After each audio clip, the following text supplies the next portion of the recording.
Welcome back to History and Freemasonry, where ancient symbols reveal timeless truths. Freemasonry and the 100 Years' War, the hidden brotherhood.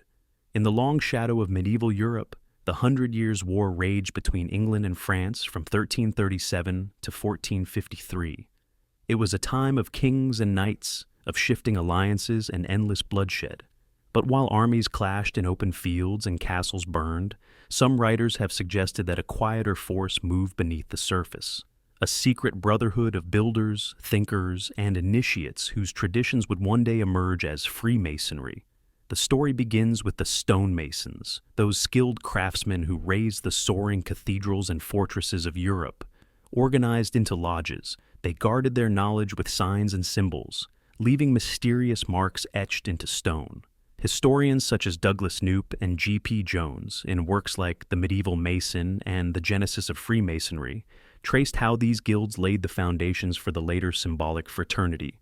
Their lodges were schools of geometry, architecture, and discipline, but they were also communities of loyalty, bound by oaths that separated the initiated from the uninitiated. Into this world of secrecy and craftsmanship came the great upheaval of the early 14th century, the suppression of the Knights Templar.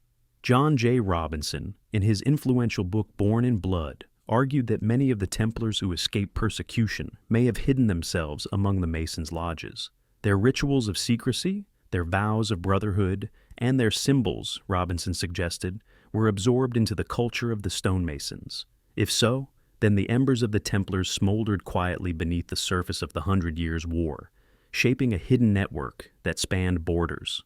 Later writers, such as Robert Lomas and Christopher Knight in the Hiram Key, wove these threads into an even grander tapestry. They claimed that Masonic rituals preserved ancient knowledge, and that during the chaos of the 100 Years' War, Masons might have operated as an invisible order, loyal not to king or country, but to each other. In a world torn apart by politics and conquest, the Masons embodied principles that stood above the fray: the pursuit of light, the equality of all men within the lodge, and the sacred geometry that bound heaven to earth. Consider the Masonic degrees: entered apprentice, fellow craft, and master mason. Within the allegories of these rituals lie lessons of discipline, knowledge, and the mysteries of life and death. To the speculative writers, these degrees may have been shaped by the needs of an age when secrecy meant survival, when brotherhood could grant safe passage across enemy lines, and when the building of cathedrals stood as a defiance against the destruction of war.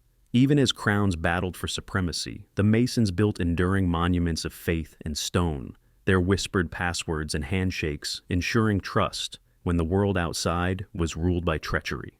Mainstream historians caution us not to mistake legend for fact. The organized Freemasonry we know today, they remind us, did not fully emerge until the 17th and 18th centuries. Yet the allure of this story persists. The Masons' marks carved into medieval stonework remain, silent testimony to a craft steeped in secrecy. The continuity from Templar to Mason, from battlefield to cathedral, from shadow to symbol, continues to inspire curiosity and speculation. So, when we look back at the 100 Years' War, we see not only knights in armor and banners on the field, but also the quiet hands of those who built while others destroyed. They were Masons, keepers of secrets, binders of brotherhood, preservers of knowledge. And whether or not they shaped the course of the war, their traditions lived on, carried forward into Freemasonry, a fraternity devoted to truth, light, and the eternal temple of the human spirit. If you find Masonic history enlightening, please like, share, and subscribe, and continue your journey in the light of the great architect of the universe. Thank you.